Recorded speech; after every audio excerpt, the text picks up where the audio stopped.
entregando essas informações, a parte entregando essas informações, o advogado entregando essas informações, a própria comissão de regularização fundiária vai dar andamento.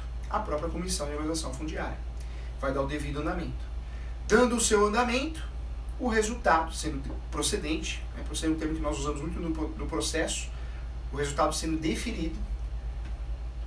A União não, o Estado não, mas a Prefeitura, o município, vai entregar um título para o seu cliente, para você.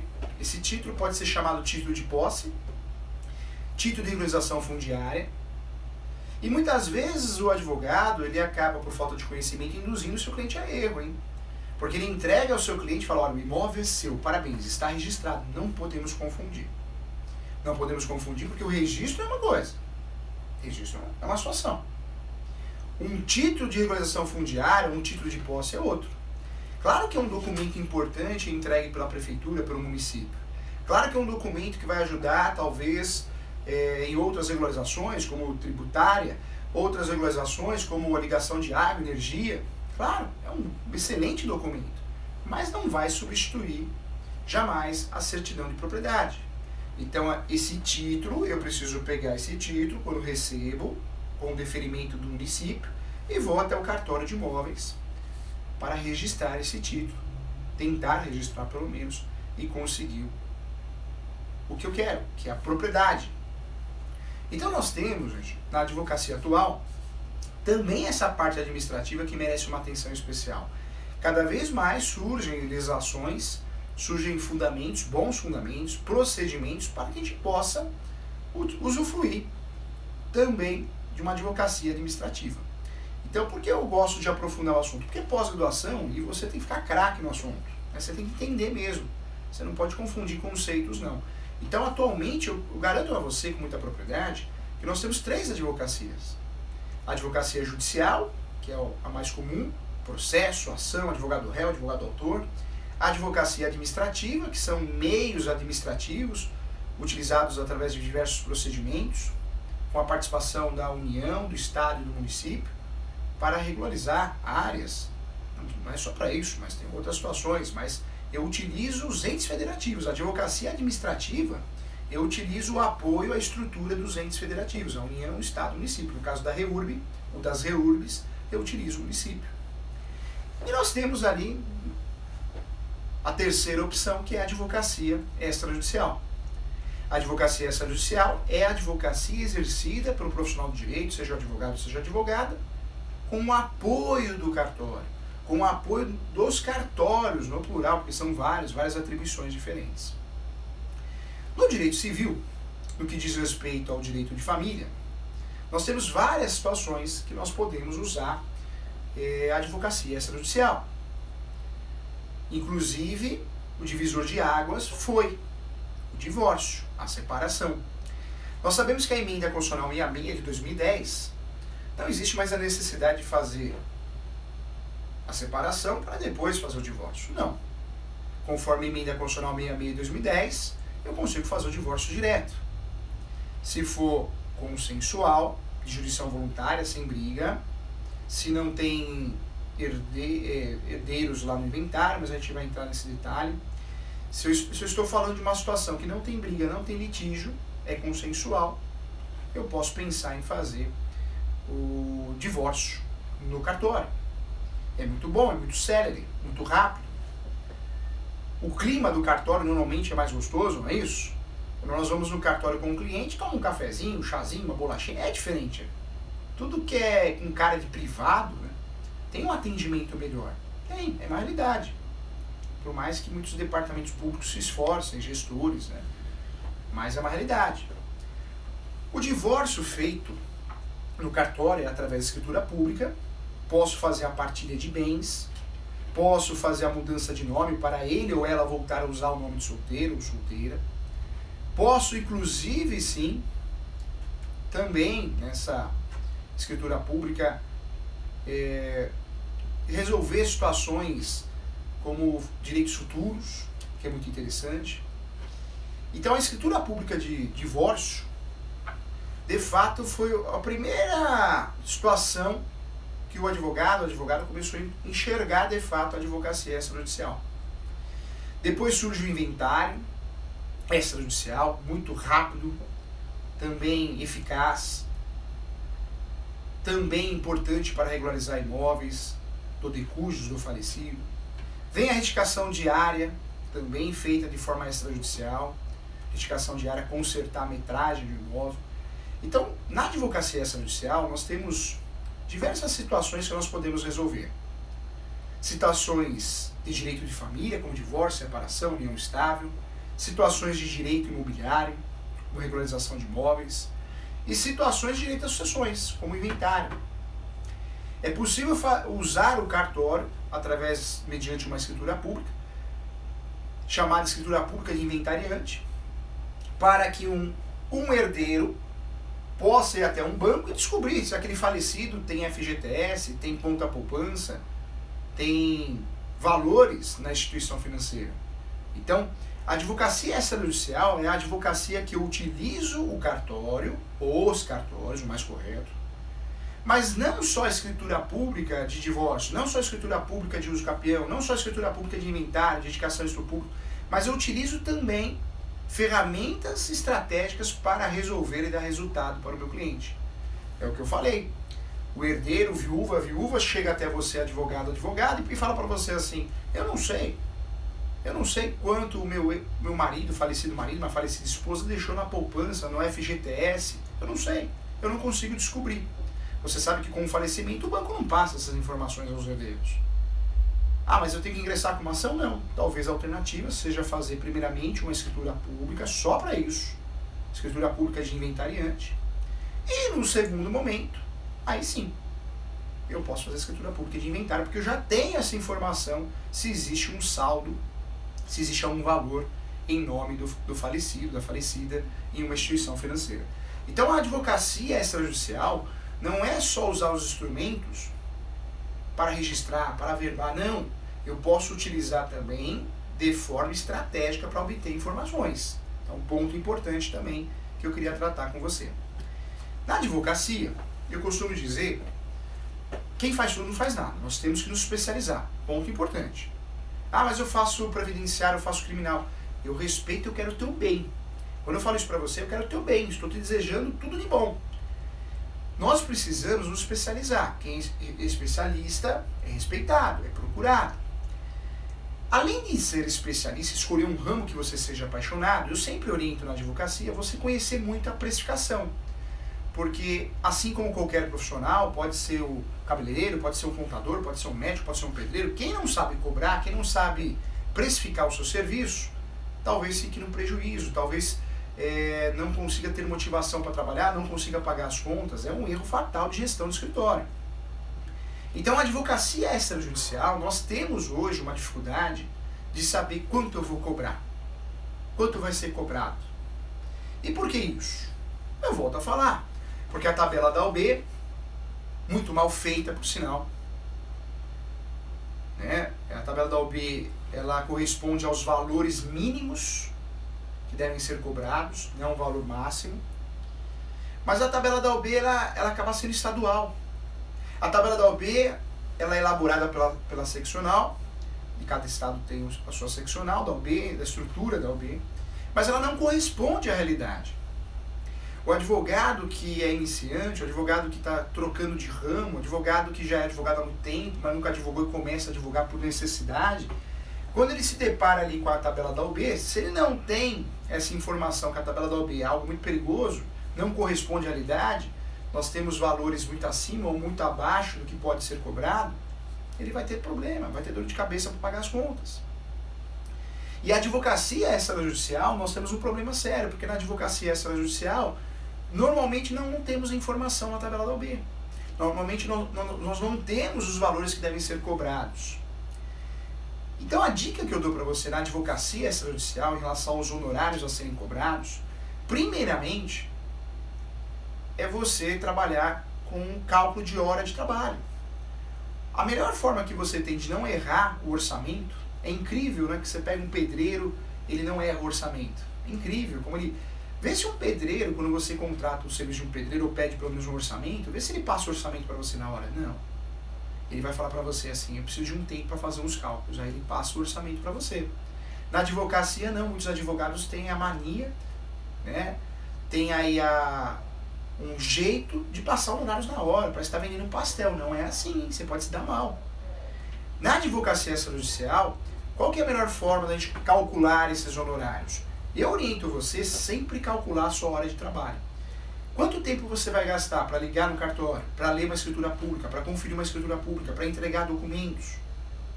É assim que você vai calcular. Claro, analisando a situação concreta, analisando o patrimônio discutido. Isso é muito importante, isso faz parte da precificação. Mas se você não trabalhar com uma hora sua técnica de trabalho, a chance de você cobrar errado, orçar errado, é muito grande na advocacia no geral e principalmente no extrajudicial, porque normalmente nós não temos um parâmetro na tabela da OAB. É uma realidade. Cuidado, tá? Vamos lá, para definir então, o que é advocacia extrajudicial? Advocacia extrajudicial não é um ramo novo, não é, mas é uma advocacia em parceria com os cartórios. É uma advocacia que você não utiliza, ou pelo menos você foge do sistema estrutural do Poder Judiciário. Em quais áreas nós podemos usar a advocacia extrajudicial? No direito civil, praticamente todas. No direito de família, é muito comum, na ação de divórcio, não, substituindo a ação de divórcio, a escritura pública de divórcio, separação, compartilha de bens, o inventário. No direito imobiliário, retificação de registro público. Nós podemos fazer no cartório, de forma extrajudicial, o próprio uso capião. Então nós temos vários ramos que nós podemos utilizar a advocacia extrajudicial, tá? Cuidado, hein? Você que está assistindo a aula de pós-graduação aqui, hein? A advocacia extrajudicial não é pegar os documentos, jogar na mão do escrevente, ó, tá aqui que o filho é seu, você me liga a hora que estiver pronto. Não é isso, hein, gente? A advocacia extrajudicial, você tem que ler a escritura pública, você tem que dar sugestões, conferir, perguntar, tem que entender o que está fazendo, porque o teu nome está ali.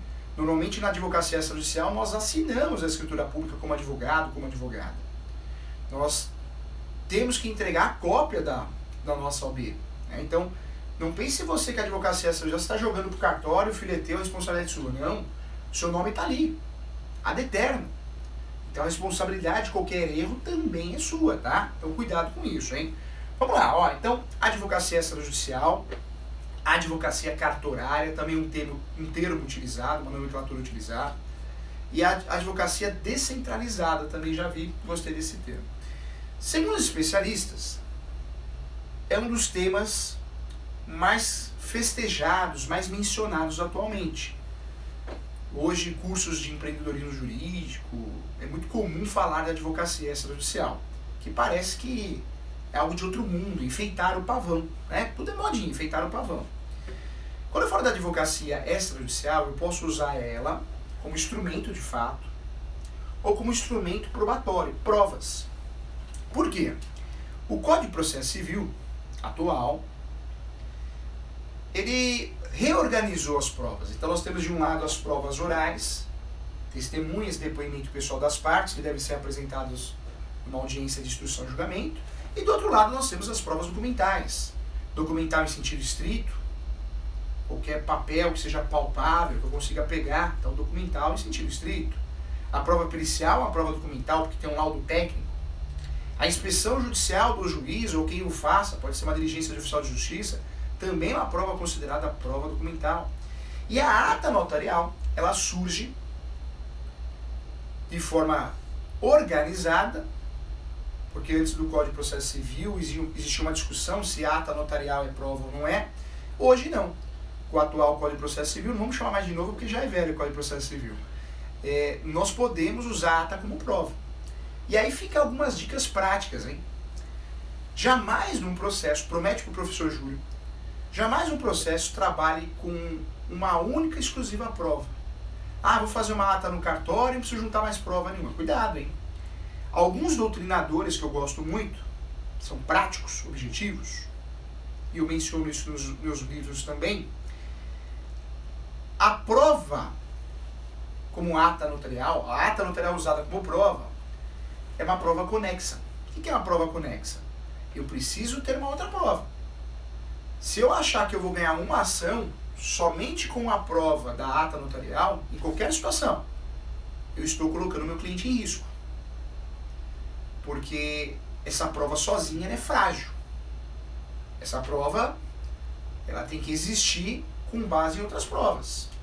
Você fala, mas por que, professor Júlio? A ata notarial não prova tudo? Não, não é assim. O judiciário, o povo brasileiro sabe que quando eu contrato o serviço de um cartório, a chance de eu exigir que seja escrito na ata notarial o que eu quero é grande. Eu que estou pagando o serviço. Claro que tem muitos cartórios éticos que não vão fazer isso. Mas acontece. Então, o advogado ou advogada que trabalha única e exclusivamente com uma ata notarial, cuidado. Saiba que a sua instrução probatória ela está frágil. Tente trabalhar com outras provas, é fundamental, é importante. Cuidado, hein? Quando nós falamos da advocacia extrajudicial, em relação à gestão do escritório, então nós já falamos aqui que é a advocacia com apoio dos cartórios. Falamos aqui que nós temos uma falha muito grande porque nós não temos normalmente uma tabela da OAB que mencione, olha, o valor da advocacia extrajudicial é tanto. É difícil precificar na tabela da OAB porque a advocacia extrajudicial é o que o professor falou. Nós podemos atuar na advocacia extrajudicial em vários segmentos diferentes, direito de família, direito de sucessões, direito imobiliário. Então isso também deixa difícil precificar, tipificar a precificação. Por isso é mais fácil na advocacia extrajudicial e mais correto trabalhar com hora técnica de trabalho. Você vai ter que calcular o que você vai gastar de tempo. Talvez seja uma forma. Quanto que vale o seu tempo? R$300? R$500? Você vai calcular o tempo que você vai gastar. R$150? Para poder ter a participação, né, nessa situação extrajudicial. Sempre na advocacia extrajudicial, como acontece no Poder Judiciário, sempre é importante o advogado utilizar um contrato de honorários, hein, gente? Sempre importante. Ah, eu vou fazer o inventário no cartório, não precisa nem de contrato de honorários, não. Tem que ser profissional. Tem que ser profissional. O cliente percebe isso. O contrato de honorários é uma proteção ao cliente também, além do advogado. É direito do cliente ter em mãos a cópia do contrato de honorários. O contrato de honorários deve ser simples, mas deve ser didático e objetivo. O contrato de honorários devemos usar o objeto do serviço, da prestação do serviço que fomos contratados, de forma determinada, bem determinada, para que possamos, de fato, ajudar nosso cliente, atender com excelência. Tudo que é dúbio e contraditório dá confusão, hein? Hoje os casais, né, novos de namorados, o que eles estão fazendo? Ó, você não vai pra balada, eu também não vou. Agora é época de pandemia, ninguém tá indo pra balada. Tá certo que muita gente tá indo. Mas a verdade é uma só. Tudo tem que ficar muito bem conversado num relacionamento. E no contrato de honorários, tudo tem que ficar muito bem escrito, determinado. E não é só na advocacia judicial, mas na extrajudicial também.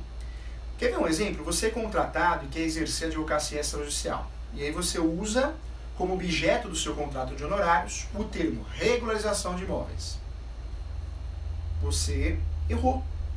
Você, doutor, errou e errou feio. Porque a regularização de imóveis é o gênero de várias espécies. Não interessa o que você vai fazer, se você vai plantar bananeira, mas você vai ter que entregar esse imóvel regular, está escrito no contrato. Então não funciona assim. Você explica as ferramentas para o cliente, ele escolhe as ferramentas com o seu apoio, com a sua orientação, com a sua sugestão, e você vai usar essa ferramenta escolhida como objeto do contrato, tá? Então, fica a dica aqui. Jamais advogue em qualquer situação, principalmente na extrajudicial também, sem um contrato de honorários devidamente assinado e muito bem especificado, tá? Então, tempo é importante isso. Vamos lá. Pontos importantes, tá? Advocacia extrajudicial. Então eu não utilizo o fórum. Cuidado. Não é bem assim. Quando nós falamos da advocacia extrajudicial, eu utilizo os cartórios. Eu utilizo escritura pública, eu utilizo o registro, eu utilizo a ata notarial. Quando eu utilizo o cartório, seja qual for, de certa forma eu utilizo o Poder Judiciário. Porque cartório, gente, é delegação do Tribunal de Justiça. Cartório é delegação do Tribunal de Justiça. Quando eu falo Tribunal de Justiça, o cartório, o oficial de cartório que passou no concurso público, seja tabelião, seja registrador, ele recebeu essa delegação do Tribunal de Justiça quando passou no concurso. Então nós temos uma mania, eu vou resolver no cartório, não é judicial. É judicial, só que é um serviço que ocorreu uma descentralização. O Poder Judiciário passou para o cartório. Ó, você pode resolver para mim para você me ajudar a desafogar aqui os processos. Qual que é o grande objetivo da advocacia extrajudicial? Qual que é o grande objetivo dos instrumentos de escritura pública substituindo os processos? Porque, na verdade, a advocacia extrajudicial nada mais é que uma substituição de processo. Em vez de eu fazer uma ação, eu faço uma escritura pública. O grande objetivo disso tudo é sim, desafogar o Poder Judiciário. O grande objetivo é desafogar o Poder Judiciário. É tirar do Poder Judiciário ações, demandas. Esse é o objetivo da descentralização. Ah, professor, levaram o divórcio para o cartório porque o cartório é bonzinho ou o fórum é bonzinho. Não, ninguém é bonzinho nessa história. Quando o divórcio, o inventário, o uso capião, agora recentemente o provimento 65, retificação de estupro público, tudo que pode ser resolvido no cartório é para desafogar o Poder Judiciário, tá? Então não é porque eu estou advogando, estou trabalhando com uma estratégia extrajudicial que eu de fato estou fugindo do fórum. Eu estou fugindo do fórum, mas não do Poder Judiciário em regra, tá? Então ponto importante que nós devemos tratar aqui também. Pontos relevantes. A advocacia extrajudicial, ela é mais séria. Ela é mais séria porque ela é mais rápida, ela produz resultados. Hoje nós vivemos uma advocacia de resultado. O cliente quer resultado. E quando advogamos uma advocacia extrajudicial, muitas vezes o inventário que poderia demorar 3, 4, 5 anos, demora 6 meses, 3 meses. Então a advocacia extrajudicial, ela é sim séria. O nosso cliente precisa entender, e você precisa explicar isso, que a obrigação é sua, hein? Nós precisamos cobrar honorários dos nossos clientes, mesmo na advocacia extrajudicial, pela responsabilidade, pelo serviço que vamos prestar, mas sempre que eu contrato o serviço do cartório, meu cliente vai ter que pagar os emolumentos, ou seja, a escritura pública. O dinheiro, né, que é pago não vai para o cartório, existe uma distribuição para o Tribunal de Justiça. Segundo o Calil, a distribuição, o cartório, de tudo que ele recebe, ele fica com 12%. Né? Então também não é fácil ser cartorário no Brasil. Tem cartórios aí que realmente têm receitas milionárias, mas não é a regra, né? A gente precisa tomar cuidado com isso. Vamos lá, no próximo bloco nós vamos voltar a tratar, só que agora de algumas escrituras públicas e alguns temas específicos para ajudar você. Vamos juntos na nossa pós-graduação focada na prática, tá bom? Olá pessoal, então é isso, tá? Essa é a nossa aula de pós-graduação aqui da Escola Superior Universitária, o ISO. Você que tem interesse em fazer a nossa pós-graduação, é totalmente online, focada na prática, com material de apoio, eu convido você, tá bom? Entra lá no site www.isoeducacional.com. Nós temos hoje atualmente a pós de imobiliário, a pós de civil, com ênfase em direito de família, e temos as novidades, que é a pós de penal, a pós de previdenciário, a pós de trabalho, tá bom? Tudo feito com muito amor e carinho, para que a gente possa discutir o direito com muita eficiência, um direito, uma advocacia de resultado, tá bom, gente? Muito obrigado a você que acompanhou, eu desejo a você um bom dia, que você realize todos os seus sonhos, se cuide, cuide da família, cuide de você, porque a vida é uma passagem. Grande abraço, gente, muito obrigado, tá?